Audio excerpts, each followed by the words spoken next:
lamenesses that we've actually solved just by reshoeing and trimming, and we've seen 3 puncture wounds, quite deep puncture wounds that I've now shod today. We saw those sort of 2 days ago. We've seen them every day, retreated them and poulticed them. They've had antibiotics as well. We now reshod them and padded them up and sent the owners away with some packing so they can repack the holes that we've left for them to care for. But yeah, no, it's going well. And what about the laminitic horses you've seen? Same thing really. A lot of the laminics are chronic, so they're old rotations really, and I think mainly because the way the feet are trimmed or aren't trimmed, the hoof itself as it grows rotates the bone, and then they continue to work them, and eventually something gives, which is basically too much pressure on the end of the pedal bone, which then causes the laminitis. And of the ones we've seen that come in quite lame after shoeing and giving extra heel support and frog support, they've actually walked away with a lot more soundness to them. And one that I did yesterday came in this morning, and it's sound in a straight line, but lame when you turn it. So that's I saw that again this morning, and that's making great improvement. So hopefully another 24 hours and we'll have, maybe 48, we'll have 100% soundness. Yeah, I mean, the owners seem quite open to your ideas. I just hope that they keep them regularly shod, regularly trimmed. That's the key to it. Is just keep them trimmed, because they're just leaving them and they're just getting swollen, and that's causing a lot of the laminitis. So yeah, no, it's been good. Our time in Cairo is to try and educate the locals and give them some information on how they can improve their horse management, even with little wounds that they can treat with salty water. We've been helping them with their saddlery, and we've got the farriers here who are helping to show a different method of hoof care in a bid that we can start solving some smaller problems, which in turn will give the Egyptian people a bit to get more work out of their horses, and in turn bring more money onto their tables. With this horse here, which has just been brought in for treatment, Michelle, would you like to say something about this horse? Basically, this horse is severely dehydrated. She was seen by a vet and given fluids, which made her a lot better. But unfortunately, the owner also then went home and gave the horse a diuretic, thinking it was going to help with the dehydration. But what actually happens is it removes all the fluid from the horse. So now he's created a bigger problem. She's also really swollen through her abdomen, which means that she's got a major gas problem. So she's got a blockage. There's nothing coming in, there's nothing going out. She's pretty much as close to being dead as a horse will get around here. We've got the IV fluids going in as fast as it can possibly run. And now it's just a waiting game to see if she picks up. Obviously she has a multitude of problems, but fluid therapy is the number one, which the vet Nicole has administered, and now we're just monitoring it and making sure. We've also homemade electrolytes, which is New Zealand Manuka honey mixed with some salt, water, and we're just syringing it in as much as we can into her mouth orally as well, just to get whatever we can inside her. She's not interested in eating. She's so far gone. She's not interested in eating or drinking. So she's in a really bad way. The one over the back with Chris is in a similar situation. Right. It's been on the fluids now. How many bags has she had? 10. Okay, so I had 10 bags of fluid. I think they are 500, so that's about 5 litres this morning alone, which is a lot. And now it's just basically standing still, trying to get the fluids to her, and hopefully it will perk the horse up enough to at least be able to go home. But they won't be going anywhere until we're happy that they can be okay. And this one's a pretty severe case. I think the vet is extremely concerned about this particular grey horse, or both of them, but the grey in particular. If he'd left it much longer, she would have passed away quite quickly, I would think. It's another day in the life of Cairo. Yeah. Really. Do you want to come down and have a look at the boys?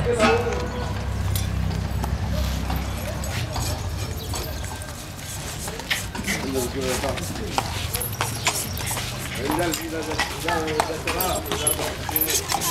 we've got Roland clenching up a horse that's been brought to us, and what we're showing them here is that we're pulling the toes back and shoeing them wide.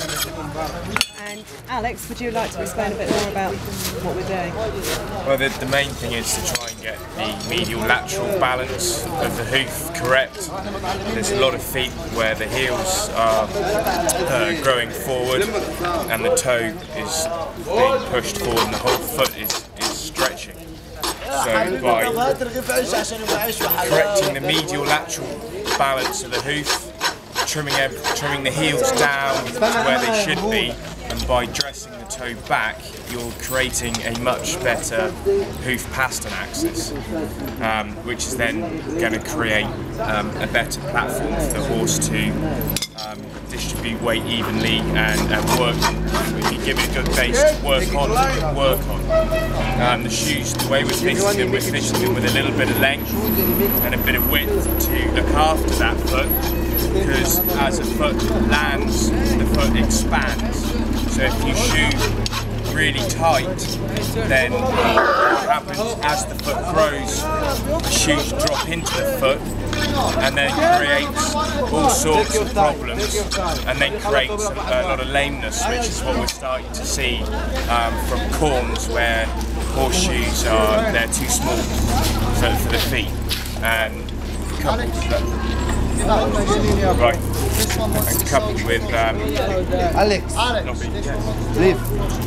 because the other big problem too, where the sole's taking all the pressure, and you want a horse to be walking on the hoof wall.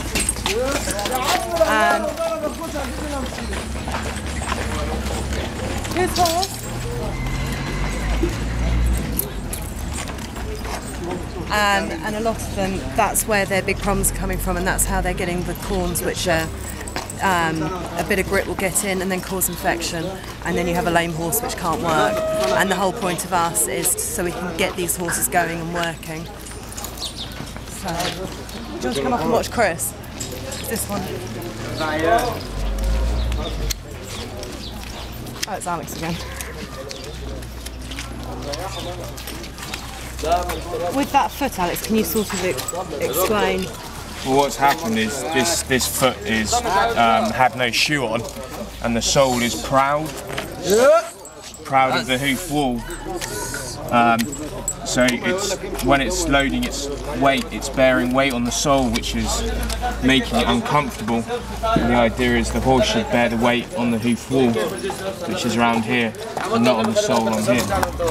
So I'm just trimming down the soles and tidying the feet up to try and make the horse a bit more comfortable.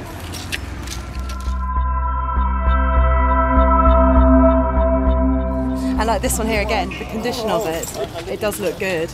Yeah, looks like it. Yeah, and they are carrying a lot more body weight than what I thought they would, which is brilliant. It's a really good start. Okay, we'll go up to these horses here. These are two very poor horses. So we've got the little boy working. It's things like this which really make it worthwhile.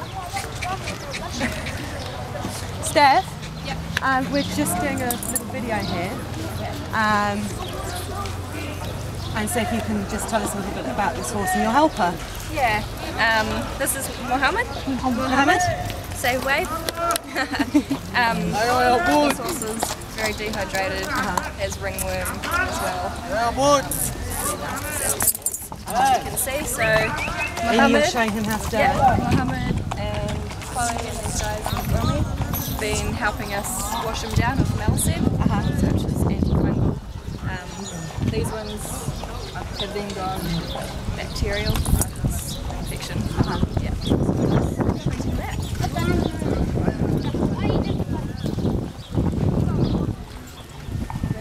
Chloe, can you tell us a little bit about this horse and introduce your helper? This horse just came in with ringworm and ulcer sores on its wither. These local kids have just been helping us out with washing them, treating the wounds. I love spraying the purple all over it. Yeah, just Are you finding it rewarding that the children are? I reckon that wanting to be this is the most rewarding. Yeah. This is the first day I've actually felt like I'm making a difference. Like it's the only good change I can actually really see. Because these wounds which we're getting up here are really common, and I'd say near on 90% of the horses that we've seen, they've all got these wither wounds and then wounds down here. And I think because they've dropped so much condition, they've got these big heavy saddles on and they just don't sit properly. So we've been trying to show them that when they do put their saddles on and their saddle pads, to lift the pads up into the front of the saddle to keep it clean so that there's no pressure bashing down on the wither. And then a lot of the people I've spoken to today, to help stop getting the sores down here, I've been telling them that after they've finished working them, when you get them home, really give them a good scrub with soap and water, and if you keep it clean, then it won't get the rubs, because it amazes me. A lot of the things like down on its legs, that can easily be done at home in the stable with water and a bit of soap just to clean them up and keep them clean. The grooming practices here are nothing like what we have in the UK, and I think it's because they don't know. They've never been told that by brushing your horse and keeping it clean, you can sort of keep it free from a lot of infection. And most of the saddlery wounds are through sweat and dirt and then rubbing on the skin. Most of the horses here we've noticed are all clipped, and they, I think, clip them A, because they don't like the winter coat on them, and B, because it looks better. And even you can see this one here, that's basically a sweat rash where it's not been washed off properly and just has a really dirty coat.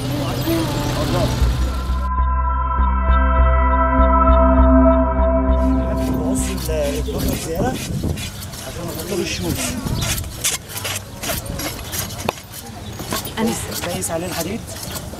showing them longer already, which is really good.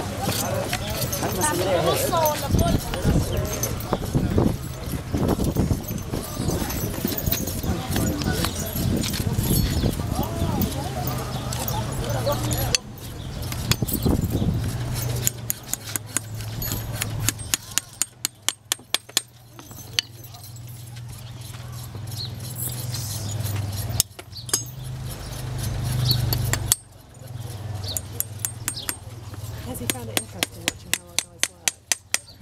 انت حاسس ان انت استفدت من اللي هم بيعملوه دول؟ طبعا.